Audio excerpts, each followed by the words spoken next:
Welcome to Headroom, where we discuss all things essential to mental health and well-being. I'm your host, Jim Owens, a licensed professional counselor at Lansing Community College. I'd like to emphasize that while this podcast does not contain medical advice, it does introduce you to some phenomenal people who have incredible ideas for you and your life. Having said that, let's get into the Headroom and begin today's conversation with Ronda Miller, our Dean of Student Affairs.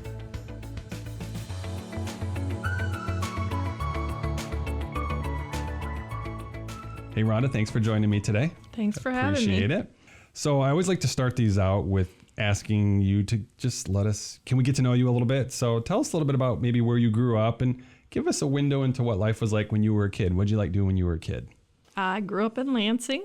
Okay. I grew up on the west side. I grew up with two older brothers. I didn't have any sisters. And so my brothers played football. I wanted to play football. My brothers played basketball. I wanted to play basketball. One cool fact about me is I walk very fast. Okay. And that is because my brothers were always trying to leave me behind. And so I learned how to walk fast to keep up with them. They would, brothers would they'd just try to leave little sister in the dust. Absolutely. But you were fighting to keep up with them. Yep.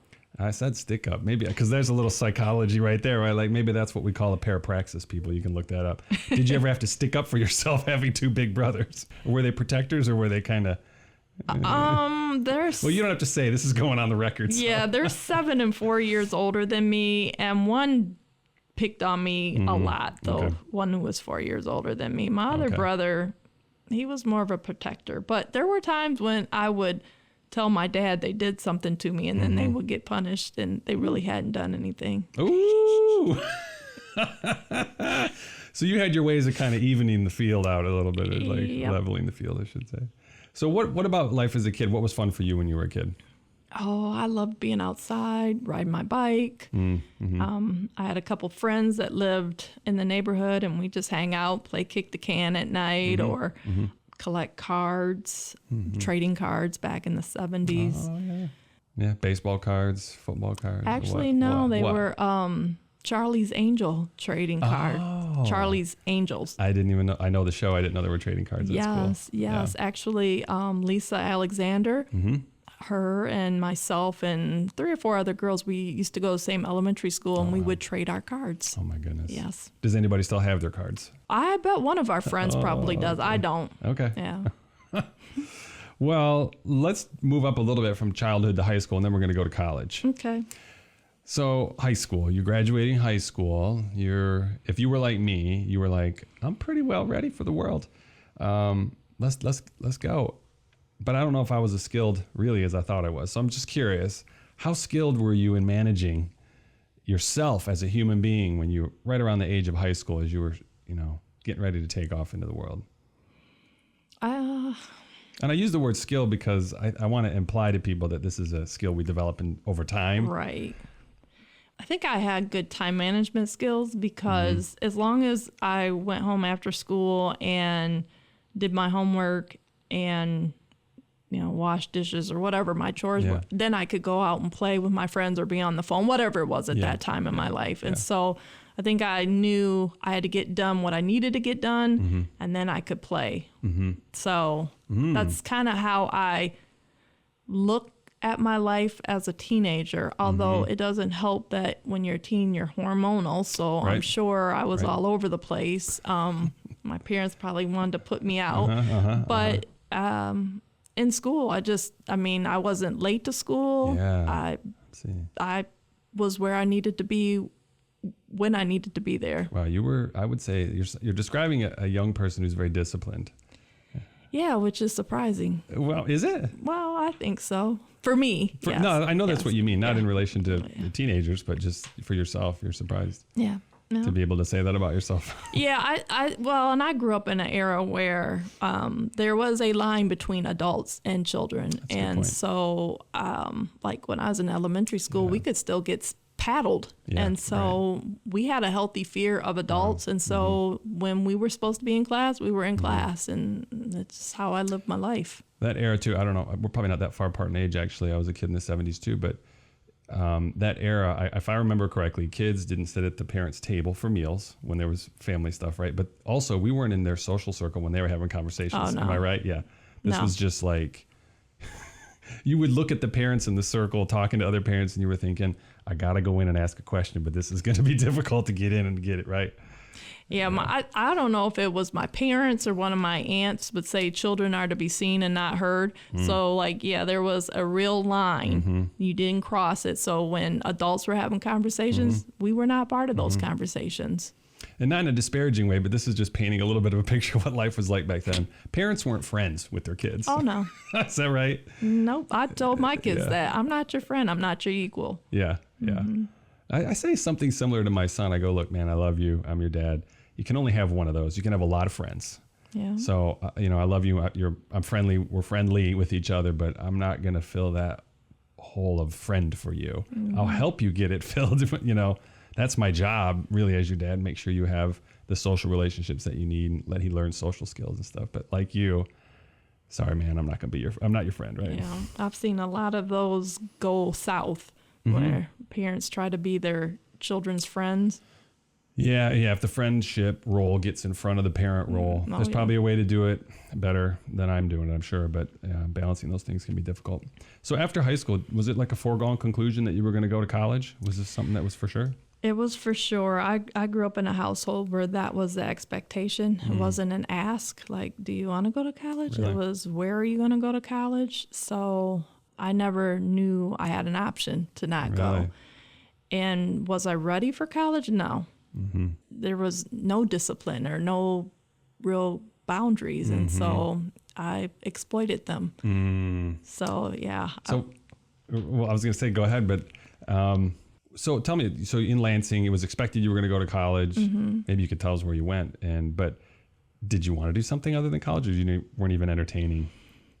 I don't think I ever entertained anything because that was the way I was raised. So I knew I was going to go to college. But when I was little, like 6, 7, 8, I wanted to be a flight attendant. Oh. I wanted to be a cashier at Meyer.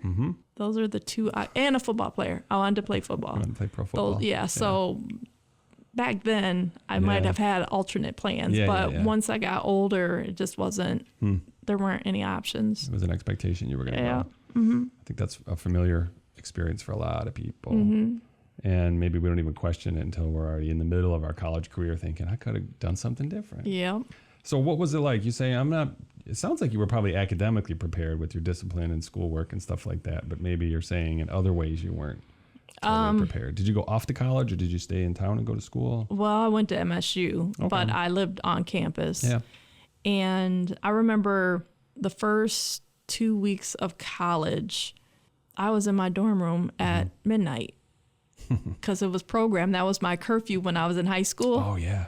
And then after a while, like, what am I doing? I don't have to. I don't even need to come back if I don't want to. That too. Yeah. So I basically, going to a larger institution, realized they're not going to know if I'm not in class, in high school. Yeah. So I just didn't go to class very often. Yeah. Wow. Yeah. I was a less than stellar student. Okay. Yeah. We can get into that a little bit, right? Like, because I think what you're describing is you were pretty much disciplined as a student in high school. And then when you got all that freedom in college. Yep. And it's not just college, it's just you're out from home, you're living in a new place. Yeah. Even though it was across town, MSU is kind of like its own little city over there. Right. And nobody was watching where Ronda was. She could go wherever she wanted to go. Yep. And she took advantage of those liberties for the first time. Yes, freedom. Yeah, freedom, big time. Yeah. So how did that bode well or not so well for you? Like, I do want to get to this question about, was there a point at which you almost didn't graduate from college? Absolutely. You want to tell us about that? So with all of my newfound freedom, I had a boyfriend, and I got pregnant my junior year in college, and my grades were in the crapper, so I should have been on my way out anyway. But I think I dropped out halfway through the academic year, and then had a baby, and then realized once she was maybe a year and a half, like, this is not what I want for my life. I don't want to be a statistic. I don't want to be a single Black mother. And so I decided I wanted to go back to school because I wanted to be a role model. I wanted her to look up to me, at least to see that I could complete college, and I had to beg to get back into MSU because my grades were so crappy. But once I did go back, man, my grades were off the chart. Like, I was killing it. Wow. But because my GPA was so low, I never recovered. Yeah, not really, right? I don't know. It's going on your permanent transcript, you say. Yep. Nobody wants to look at my undergraduate GPA because it wasn't good. Yeah. Wow. That's pretty powerful. And this was like a major, I mean, I know I'm understating it here, but a major life altering. Oh my gosh. Yeah. I mean, and crazy is I had postpartum depression. I was 21. Yeah. And I didn't know, it wasn't as widely talked about. Right. And I just remember crying all the time and just, it was awful. My mother was very instrumental in helping me in those first couple of weeks. And I know women suffer with that for months. Oh, absolutely. And that's, I can't, Absolutely. that's awful. Was it even talked about back then? Did you recognize it? You just knew, looking back on it, you're like, that's what it was. It was postpartum. I mean, but at the time you were just bereft of any energy and hope. And just, I think, my mother and her generation, they just called it the baby blues. You just got the blues. And so I didn't have a diagnosis for what I was feeling. But it truly was postpartum depression. Wow. That's remarkable that you were able to come out of that, or at least, I don't know if you came out of that per se, but you said, you know what, I'm going to resolve to go back to school because I got some different motivation here. My daughter, I wanted to see a successful Black woman, not, a statistic, as you said. And you have done that. You've now gone on through graduate school. What did you study in college, by the way? I don't know what your background was. I studied at MSU family ecology. Okay. No, it was family and community services. That was my undergrad. And then in grad school, it was family life education. Okay. So I knew that even growing up, like in high school, I knew that I wanted to help people in some capacity. I wanted to work with people. And I initially thought I wanted to be a psychologist. Yeah, I was like, you're right on the edge of being a counselor here. Yeah. And I remember taking a couple psych classes at MSU, and I couldn't memorize the theorists. And that's such a big part of those programs. So I was like, eh. So then I was like, social work. Yeah.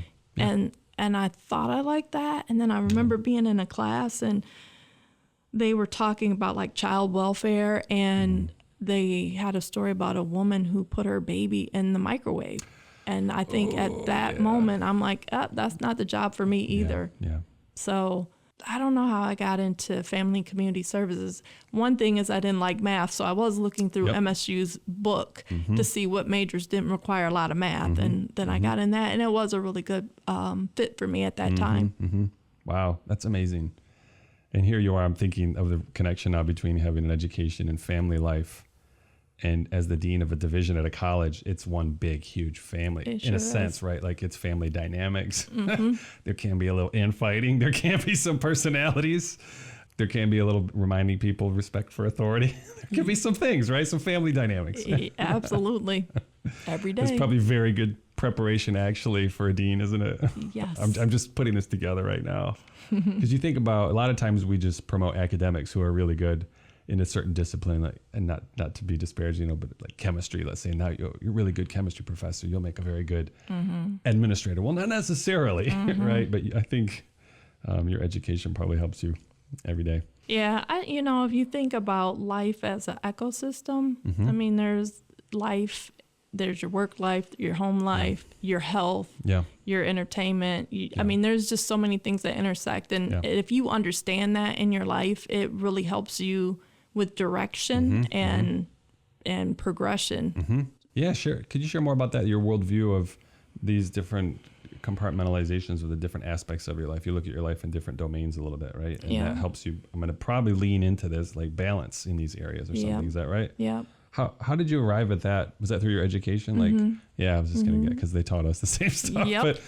But you really glommed onto that, like, you know what, this makes sense. I got to compartmentalize my life a little bit. But go ahead. I will say too, for anybody listening, is that when you find a field that you're passionate about, it doesn't feel like schoolwork because you want to know more, you want to learn more. And that's why, at least at MSU, that was such a great fit for me, because I could see it, and I was living it, especially the intersection of being a mom, being in college, having to find childcare, trying to find a job after I graduated, trying to figure out housing and those types of things. It all made sense to me because I was living in that sphere. Wow, your lived experience also, I think, very well prepares you for the work we do in this division, because this is the student, quote unquote, that you were back then is very much the students that we leverage a lot of our support services for. Single parents, returning adults, trying to give hope to the hopeless. Yeah, absolutely. I mean, I've worked with several young mothers here and just said, hey, I mean, if I could get through it, you can get through it. I mean, it's hard, but you can do it. And then I was also an older adult returning to grad school, and that was hard there too, because the majority of my classmates were so much younger than me, didn't have families. It's just a whole different lived experience. Yeah, you feel really, I mean, mine was a little similar, but you feel a little out of sync with like their way of life at that point. Right. Basically, to put it in a nutshell. So what else about mental health? I mean, how do you manage that now? What's your approach to life, having been through some things? Yeah. How do you manage it? How do you manage your mental and emotional health? What have you learned? Yeah. I've learned that you have to have self-care. You can't just continuously take care of others and neglect yourself. And as a mother and also a daughter, my parents, as a grandmother, as an employee, I mean, everybody needs something from me. Yeah. I mean, not to make that sound like true. I'm so important, but there's just certain elements. Yeah. And it's, someone said you can't pour from an empty cup.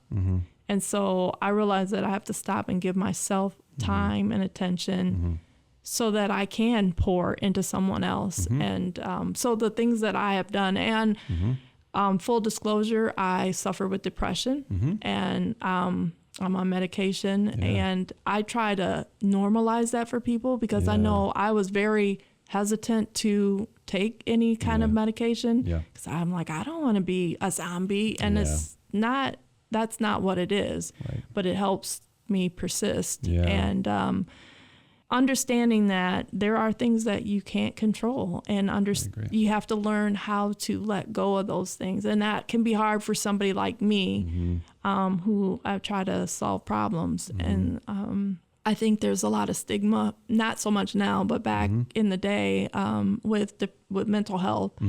And I'm glad that we're in a time that it is widely discussed, and there's lots of resources. I don't know that I suffered with depression when I was younger, but I did recognize it as an adult. Yeah.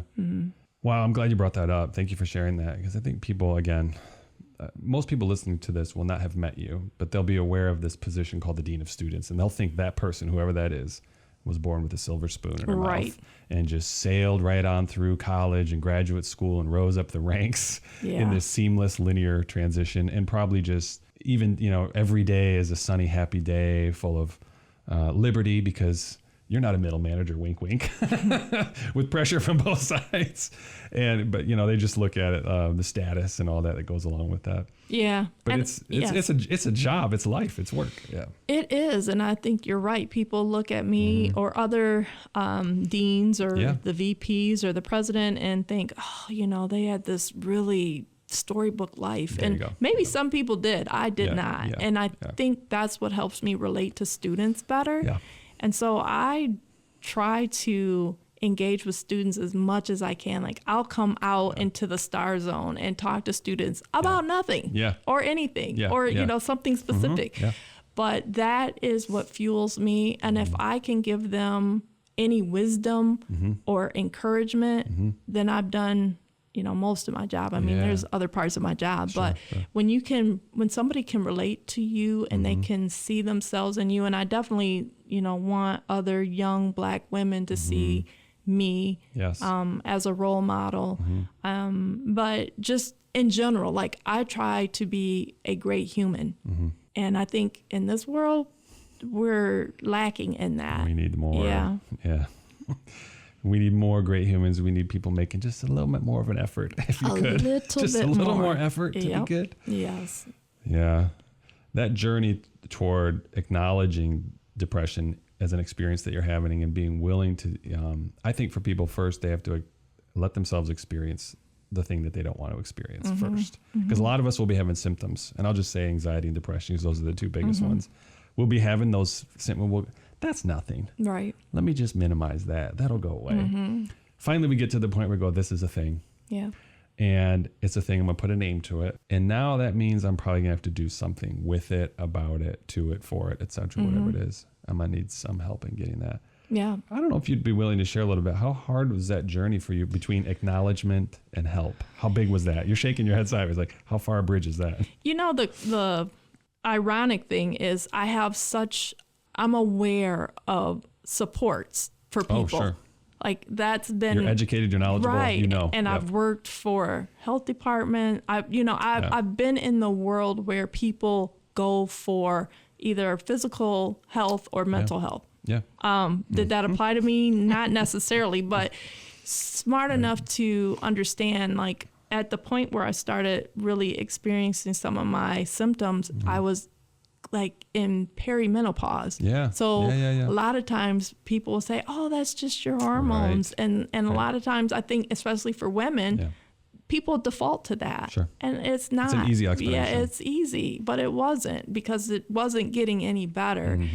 And, you know, like I said earlier, I really was like hesitant. I did not want to take medication. Yep. And I kept talking to my doctor about it. And like, I'm going to try this. I'm going to try exercising. I'm going to try blah, blah, blah. Because I like to read. I'll be heroic. Right. And at one point, I just couldn't do it anymore, because I have this energy inside of me that's usually happy and optimistic and funny, and that was nowhere to be seen. Like it was like locked away somewhere. And so taking the medication has helped. And then, like, again, finding things that I need for self-care. So I love to read. Yeah. I like to read fiction because I like an escape. Yeah.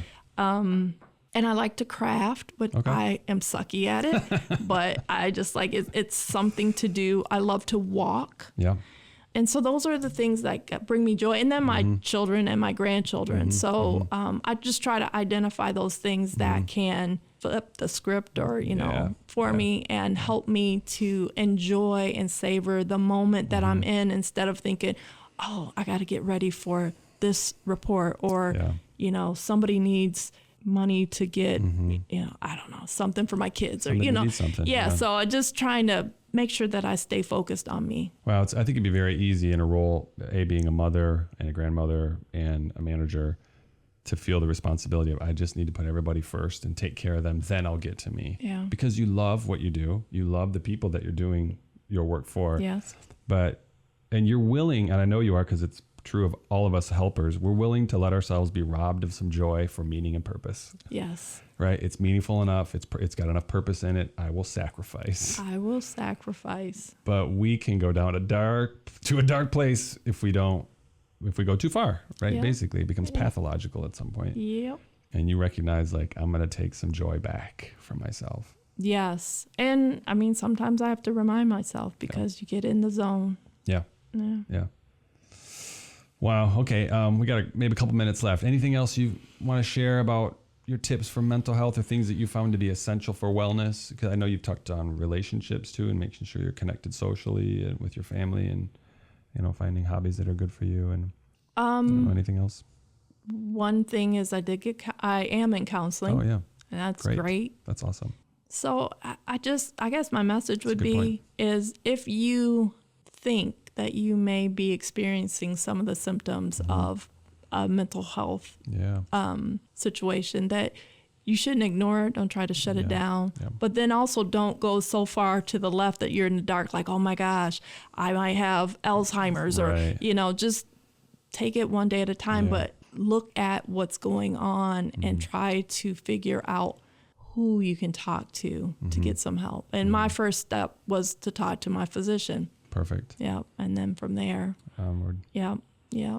So it's hard, but it is also, I've had a great life, and I am very fortunate that I have a job that I absolutely love. I wake up every day excited to come to work, and that's a positive energy, and I appreciate that. Yeah. Gratitude for what we're doing with our lives is a huge part of. Oh yeah. Obviously, a huge part of us feeling good about our life. Yeah. Period in general, but no, I appreciate you sharing all of this and coming on the show and talking about very personally what it is considered very personal to talk about our mental health. I, like you, hope someday it's not considered so personal. You're right. Because there are probably other things in our lives that will remain personal in our culture. But for me, mental health, as you're sharing, it's got to be one of these things, just like physical health, just like anything.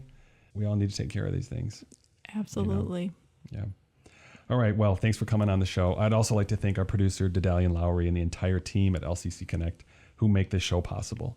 You can connect with show notes, previous episodes, and even explore other podcasts at lcc.edu/connect. And lastly, I want to let everybody know that if you're experiencing some mental health challenges, please ask for help, just like Ronda was saying.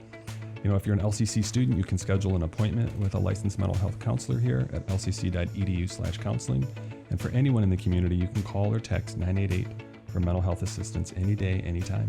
Okay, that's it for today. Thanks everyone for tuning in, and we'll see you next time in the Headroom.